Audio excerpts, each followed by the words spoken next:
they liked what the car represented, but they didn't care about the car. What's actually interesting is a lot of the young guys that I deal with, and even some of the older ones. Like I met a guy that has a large company that they do, not fertilization, pesticide, not lawn care. Well, they do lawn care stuff, but what do they call the? I'm drawing a blank on. Like a So just so you guys know, this is the first time we've ever seen Chip at a loss for words. Yeah, there you go. And on that note, Yes, yeah, but anyways, but what's funny is I go to his place of work and he's got Tesla charging stations, you know, for his thing, because he's so sold on it.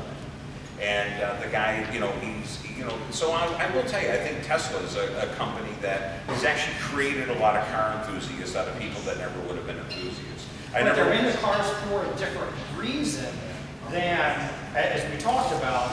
But they made a connection with the car. Now that they made the connection, now they're enjoying it as a car, and I think that's a little bit of a. It's a lifestyle brand. Yeah, it is. I mean, yes. It's a whole thing. And to be honest with you, for 90% of the people that, let's say, buy Porsche or Mercedes or BMW or what have you, I think that they're buying for that exact same reason. They're just buying a piece of something or a part of something. I don't think they're really buying for. There are the guys that are buying GT3 RSs, for specific reasons. But the majority of the cars that those manufacturers are selling are more selling the brand, that is kind of off the offshoot of, what, this type of stuff is. But I think Tesla, of all the manufacturers, has done a big job. Interesting enough, something I also kind of found interesting was when we're out in Monterey, I really noticed it this year, was as you walk out to the Concours in, you weren't there this year, at Pebble Beach. While I was out there, I said go to the Concours. Right, but the display of what Mercedes has, especially in the EV side of it and what have you, was just unbelievable as far as what they have going on. So their throttles now as far as doing that. It's going to be very interesting to see. But of all the companies, I will tell you that this is me kind of looking at it from the outside, but Tesla just happens to be the one that I think is grabbing the biggest right now. Well, and one other thing that I was going to say about the sort of the brands, and it's no secret that all of the automakers are moving towards electrification of the cars.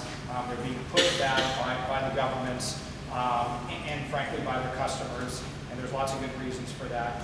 But when you go and talk about the collector car world, that's another factor of, look,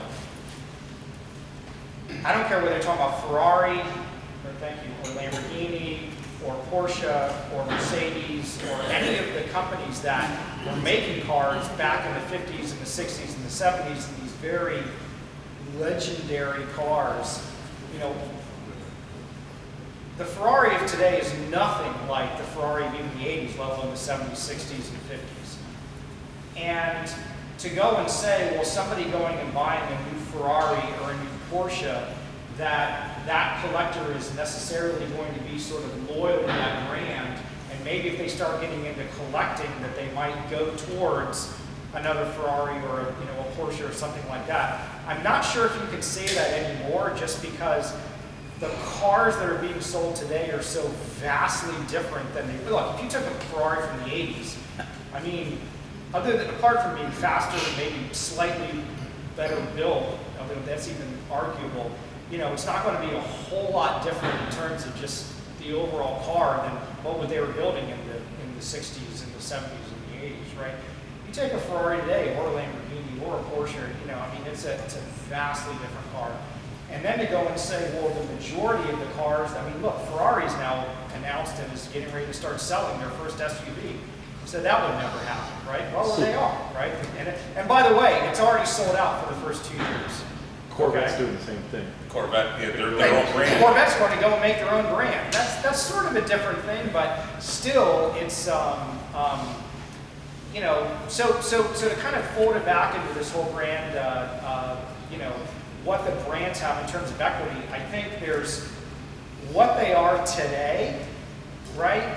In terms of the and especially where they're going to be going in the next few years, and we're already starting to see that transition. You know, I don't know if that's really going to affect the collector car, you know, what Ferrari's doing today versus prices of, you know, 1970s or 60s or even 80s or even 90s Ferrari, right? Because it's sort of recognized that, and if anything, what it's doing is it's driving the market in a forward direction for those older cars. Because, quite frankly, people are looking at it. Again, R and I talked to collectors, and there's been a number of people that we deal with in the garage, nobody that's sitting in here, that have come into the garage, have brought in every modern Ferrari, Lamborghini, McLaren, you know, that exists, okay? Not every single one, but, you know, they brought in a bunch of cars. And we've had multiples of those types of collectors, or I should say collectors, people that are just buying the latest thing, that frankly they come in and they start walking around, they start seeing this stuff, and they say, hey, what about that? And I might go and, you know, take them out on a drive in a, you know, one of the older Ferraris or an old Porsche or something like that. And sure enough, within a couple of months, I'm thinking of two in particular that have actually come in and said, you know what? I'm selling all the new stuff. I just want that stuff, right? You can argue there's a lot of reasons why, but I think one of the biggest reasons why is that, you know, they tell me, and I agree with it because I'm the same way.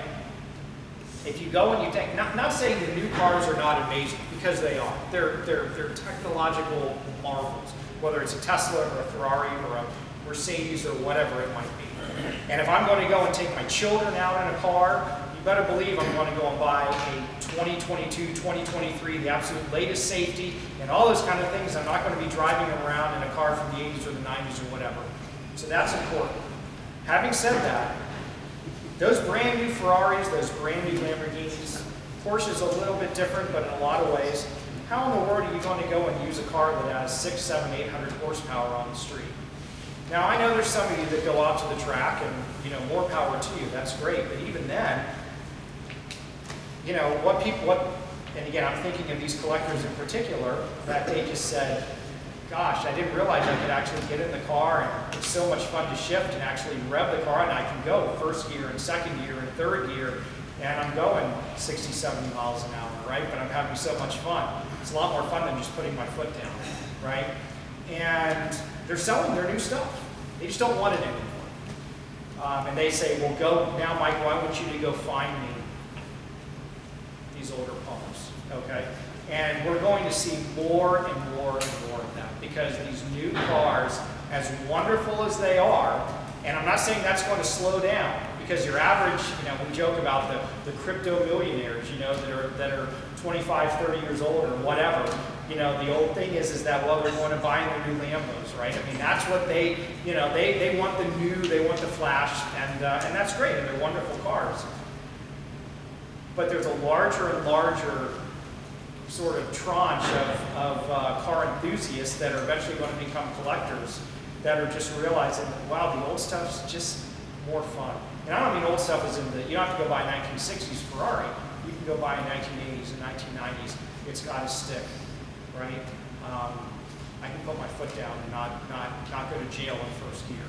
So, you know, these are fun things. So along the whole standard discussion, is there any concern that young people today have no idea how to drive a standard? Of course. Of course. So that's what I think about. Of course. I've got kids in high school. Nobody. Of course not. Yeah, I actually did my, well, just not that long back, my youngest son, all of my kids learned to drive on a stick. And I made them learn As on a I stick. think probably a lot of us. Right, right. Kids did not. And what was funny about it is that when my daughter, particularly when my daughter took the road test in my GTI, took her road test in the GTI, and there's a section on the Florida road test where you have to accelerate to about 35 miles an hour and then brake aggressively. So they don't really tell you how to do that, but I had my daughter to, kind of just, so I had her take off fast, get to 35 miles an hour, and then hit the brakes hard. Right. And hit the brakes hard. Well, she does this with the driving, the guy, he almost goes through the windshield. First he's in the back, and then, anyways, well, when she got out, he's high-fiving her. And obviously she passed, but what was funny about it is that actually everybody there was kind of excited that there was a girl taking a road test in a stick, and it's just something that they just don't see. But having said that, though, and again, so I'm 47 years old, but when I was growing up, okay, not many of my friends knew how to drive, and probably still to this day don't know how to drive manual. So this whole thing about not driving a manual is not a new issue. Okay, you had to sort of go out of your way 30 years ago to go and find a car with a manual transmission. I'm going to say, because I learned how to drive on one, and everybody I know knows how to drive one. I'm worried about if you're doing an investment, you're saying it's 100% price differential between an automatic and a stick, right? Does that price differential start to really narrow? Let me be careful. That was some certain cars. Right. So, but I gave you some examples. But you see where I'm going, does that start to narrow? Because these kids who are 20 years time, can anybody drive a stick? The way that I would answer that That's actually a great question. It is a great question. The way that I would answer it is that there's going to be a certain percentage of the population that even gets into collecting older cars anyway. Okay, that's not something that the majority of the population does or will do. Okay, so the collector car market as a whole, however you define that, is going to be a segment of the car buying market. And those people tend to get a little more sophisticated of varying degrees in what they're looking for. And I think that the whole manual transmission thing is going to be an easy one for people to sort of wrap their head around in terms of this is something that's desirable, okay? Because all it takes is just, a drive or two. Not saying that people just will refuse to go and drive a manual, but I'm not worried about that, okay? I'm really not. Just because, the person that's going to get into the collecting, they either are going to learn or they will, or they'll figure it out, or they're just going to realize that's just part of the deal. And if they don't, great. Well, then that'll go and bring up some of these other cars, right?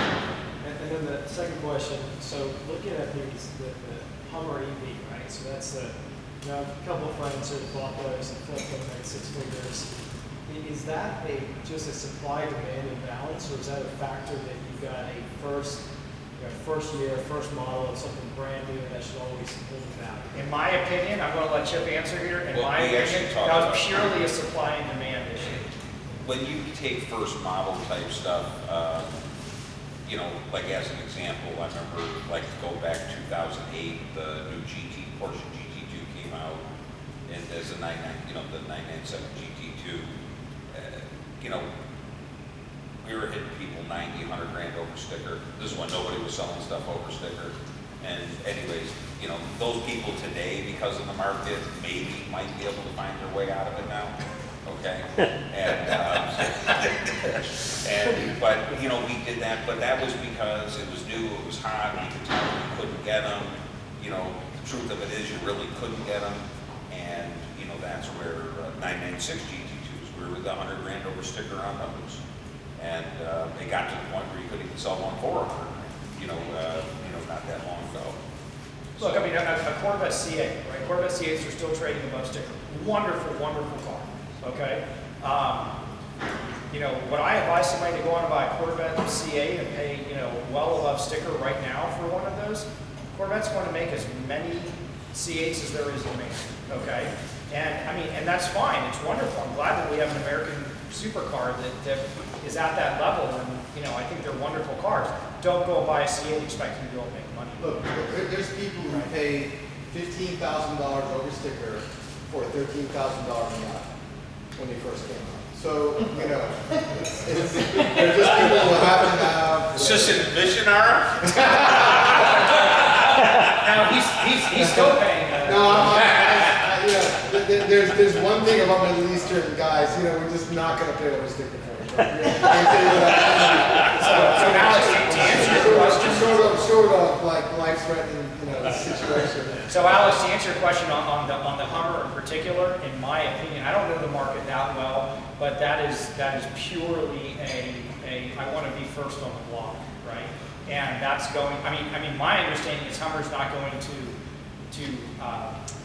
limit their production, right? It's just a supply and demand thing. Yes, Ed? At the Bear Jackson, was it A couple months ago. well, 2 Hummers. Yes. Literally was about $90,000 items. The first one for like 240, 250, the next one was And there's a spot where, you know, that's kind of like just, they're not paying because of, they just want to have it, they want to be the people that are driving the car, that's more of a, you know, that's kind of just what it is. I don't, and that's a market that will obviously, you know, with time. I mean, it's interesting that you bring up the Hummer, because I've been watching that particular car, right? So that car, it came out, it's a $100,000 car. Okay, the sticker's $100,000. So they came out immediately, $250,000 would buy you one. And then it was 220, and then it was 200, and then it was 180. Now it's like 170, 160. So it's clearly catching up to kind of what it is and what, you know, I mean, these aren't like, okay, we're gonna make 5 of them and that's the end of the world or whatever. I mean, it's really amazing. I mean, manufacturers are very sly. They may not get the benefit fully of all this stuff in the long term, other than the brand prestige may go up. But we've seen manufacturers make more of whatever they made at some point in the past. There's a car back there. It is an Aston Martin DB4 GT Zagato. Okay. It is the original car that were made in 1960. They made 15 or so of them. They sell for $15 to $20 million a piece. Manufacturer goes, well, you know what? Let's make 20 more. Let's see how that goes. And they sell the damn Like things. 5 years ago. They sell the damn things for $7 million. And you know, in street